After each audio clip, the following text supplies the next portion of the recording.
here today talking to Robert Schukai, who's giving this year's Turing Lecture. Hello, Robert. Oh, pleasure to be here. Thanks. Thanks for talking to us. Can you tell us a bit about what you're going to be talking about today? Yeah, today we're going to be speaking about what I call the Internet of Me. And when you look at what's transpired literally over about the last 10 years, you've had this massive explosion in mobile technology growth. You've had this incredible growth in what we call big data. And all that's really interesting, but at the end of the day, the big data push that people talk about doesn't get very interesting until you find out how does it get to be relevant to you as an individual, because with all these petabytes and exabytes and massive amounts of data out there, who cares? What you care about is the content that's personal and contextual and relevant to yourself. And so we'll talk about the growth of mobile, we'll talk about big data, but then we'll bring it all back into the relevancy to you, to me, to everyone in the room. So what's your actual background, Robert? So I'm actually an electrical engineer by trade, with both a bachelor's and master's in electrical engineering. I did, though, after a number of years, go to the classic dark side, as Dilbert would have called it. So I went into marketing. I did a stint in brand management and strategy and business development. But over really the past 10 years or so, I've been working in kind of advanced research and development organizations, doing advanced prototypes, sort of looking at the next great thing. So will you be talking about there's the terminology, the wisdom of the crowds, where you can do research on Google or other search engines, and you can think you've found something legitimate and then realise that it's not, because that's just what everyone else thinks is legitimate, but it's actually fabrication or whatever. Right. Is that something you might be touching on today? I'll touch on it because the field of technology that really is going to mine through all this data that we've got in the cloud is called cognitive computing, which really consists of machines like Google that do a good job when we put in a search request and return us results. But Google doesn't really understand what the point is, right? So it knows we're searching for something, but it may not understand the context of that. So things like machine learning, artificial intelligence, and the interaction with human beings is where all of this gets really powerful. I'm glad you touched on artificial intelligence. Where do you think AI is going? Which direction are we heading? It's happening a lot faster than we think. I mean, when you look at Google's deep learning project, for example, and the example of the Go game that AI beat 10 years ahead of time is a really, really remarkable thing. Go is one of the most complicated games ever designed by humans. And when you couple that with the way neural networks and the mapping of effectively, the human brain is just getting better and better and better, you can see how all of this is tightly turning into essentially electronifying our brains and the way humans think. Now, we're not there yet by any stretch of the imagination, but you can see the progress that we're making. And you've seen a lot of people suggest that this is a scary thing. Guys like Elon Musk and others have warned about the dangers of artificial intelligence. Personally, I think the worries are a little bit unfounded, because we're just at the cusp and really at the beginning of this, and I don't think it's anything to get too worried about just at present. It's interesting. I recently attended a lecture on sort of intelligent robotics, and one thing that the lecturer was saying was we can do all these things, but the question is, should we be doing them? Which is obviously an interesting ethical dilemma. Going back to big data, obviously with the UK, we've got the NHS, which is probably a huge repository for big data. I mean, where do you think we're heading with big data and making it safe and private? I mean, what are your thoughts on privacy and big data? Well, it's a huge component of it, right? And if you look at where the next huge explosion is going to come in big data, it's not in YouTube videos or Twitter content, it's in genomics. It's the mapping of every human being that will probably start to take place by 2025. You will have a genetic map of your child from that point forward. And that's where you can imagine that there's some great things about that. Back to your comment about the ethics of it. Do I want to know the potential cancer or things that my child may have and be able to proactively treat them?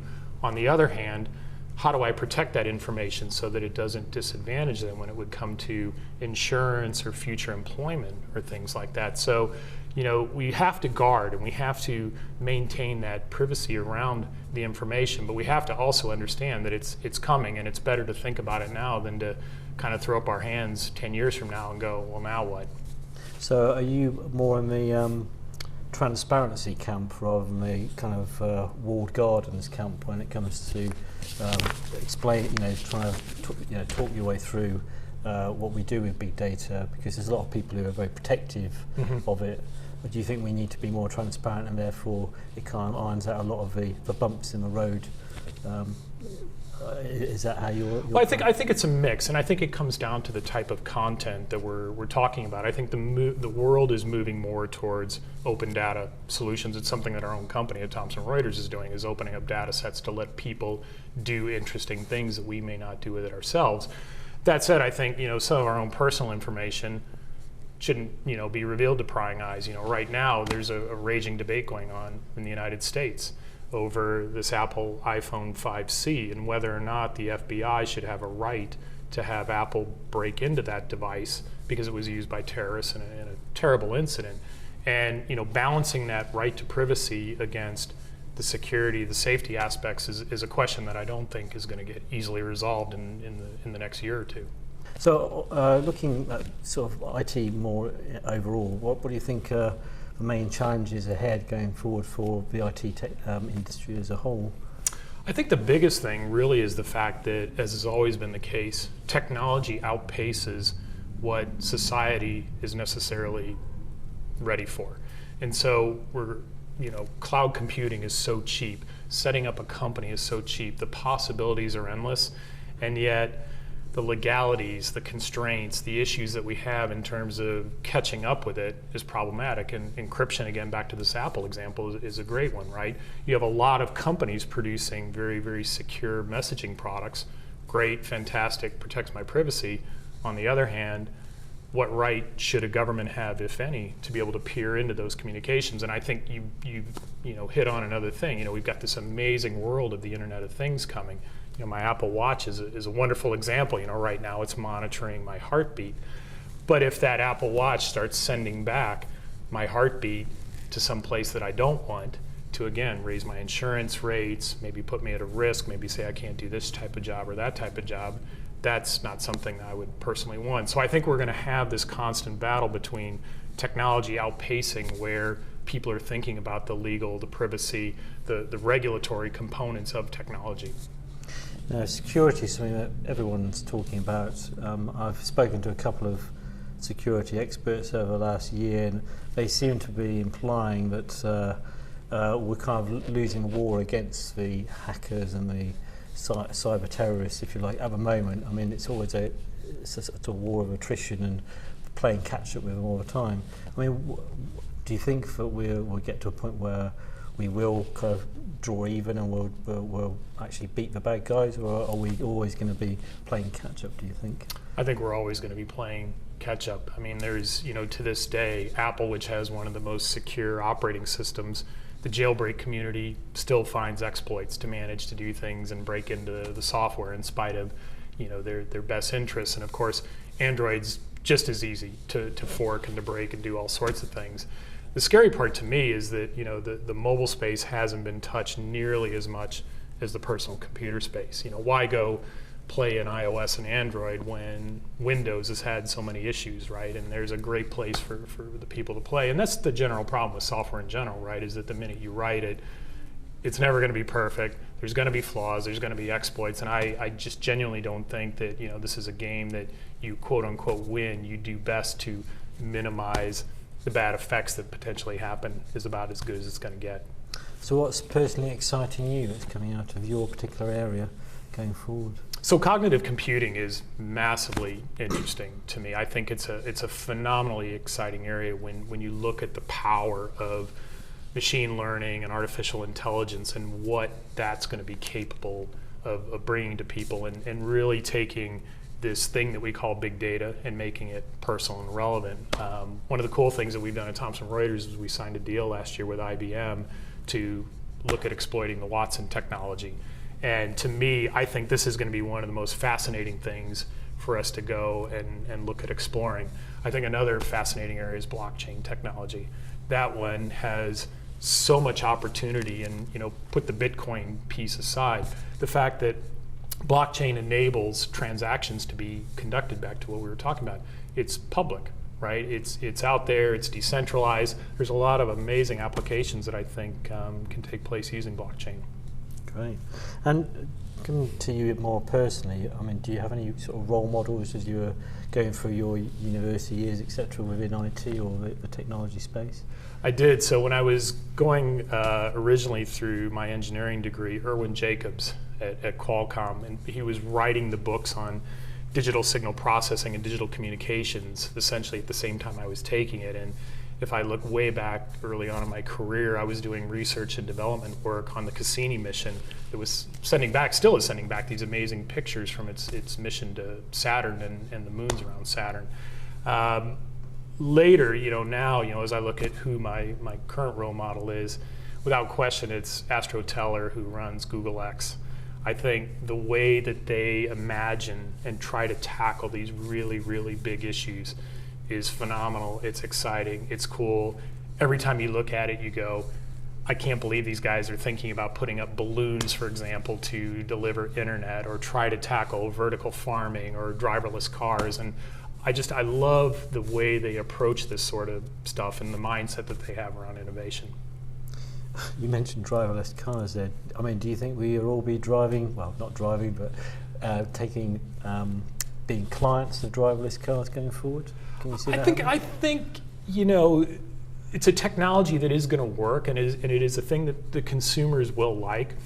I think it's still improving yet. I see a lot of the work that's going on in California, and the weather in California is beautiful. So there you're dodging pedestrians and cyclists.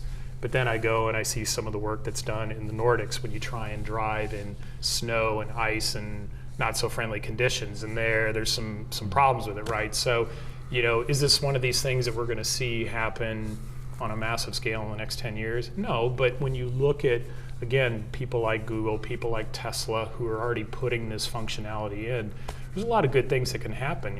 If nothing else, you think about people that fall asleep behind the wheel. Problems like this that, a driverless car could help sort, and help correct if bad things are going to happen. Personally, I'd love to beta test one myself. I would love to do it in Atlanta because the commute there is pretty awful a lot of times. Go back to IT and engineering in general. I mean, why do you think, for example, IT's had quite a bad rep as being a bit geeky, etc.? Why do you think it has such a bad rep, and why do you think so many women and girls haven't sort of enthused about it? Why are we kind of a bit of a shortfall of women working in IT, do you think? Well, there's a load of studies on this. Some of it's down to the stereotype of the engineer.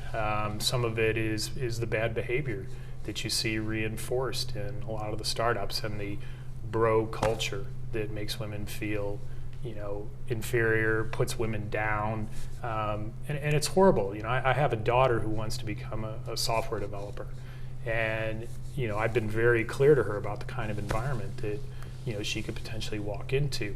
But then I look at programs that are changing that, and I work with a charity here in the UK, Apps for Good, that teaches kids entrepreneurship, and there's about 25,000 kids in schools all across the UK that are part of this. And it's a program that, as of the last couple of years, it's managed to achieve a 50-50 gender balance. So you got 50-50 boys and girls in there. And when we get to the awards the last couple of years, it's been 60-40 girls to boys. So girls definitely, are phenomenal in this. They have incredible ability. And I think part of it's just getting them into sort of the right environment with the right teachers, the right role models, the exposure to companies that show that, this isn't, just a geek-only world. There's a lot of cool things that come into creating software products. You mentioned a charity you're involved in with the app. Mm-hmm. That sounds like it would fit nicely in with BCS's, I guess, subheading, Making IT Good for Society, which we've recently launched. I mean, because IT is so ubiquitous, it affects pretty much everything we do now. What are your thoughts about when people are designing software? Should there be a bit more to encourage software developers and people working in IT to always, when they're designing something, be thinking, how is this going to affect society as a whole, etc.? What are your thoughts on that? I think that's absolutely the case. In fact, that's what the Apps for Good program does so well. It evolved from being just sort of a let's teach kids how to code into let's teach kids what it takes to be an entrepreneur, to think of an idea, to develop the idea, to create a prototype, to market it, to create a business plan, to go and pitch it. And we've seen some incredible ideas come out of these kids. I see gazillions of apps all the time. I've built apps literally from day one. In fact, way back when all we were programming in was Java back on handsets circa 2000. I mean, that tells you how old I am really in the phone space. But the kids today, they come with amazing ideas. Today I was talking to a high school in Wick up in Scotland, one of the schools that we work with. And one of the projects these kids have come up with is an app to help parents that have autistic kids, creating something that helps them structure the day, structure what a child needs to do to be successful. A couple of years ago, we worked with a team of girls up in Stratford Girls Grammar School up in Warwickshire. And they created a product called I'm OK, which was about helping LGBT teens find a factual place that was safe for information they could use as they tried to figure out some of the questions they had about their own sexuality. Again, these are amazing things that teenagers are coming up with. It's not me telling them, it's not their teacher telling them. They're looking around and they're seeing the sorts of problems that their peers themselves face and going off and selling that. And I think it's a phenomenal thing to try to tie IT into not just making another app, but create something that makes a difference. Robert, thank you very much. Thank you, a pleasure. Cheers. Good luck with the lecture. Thank you.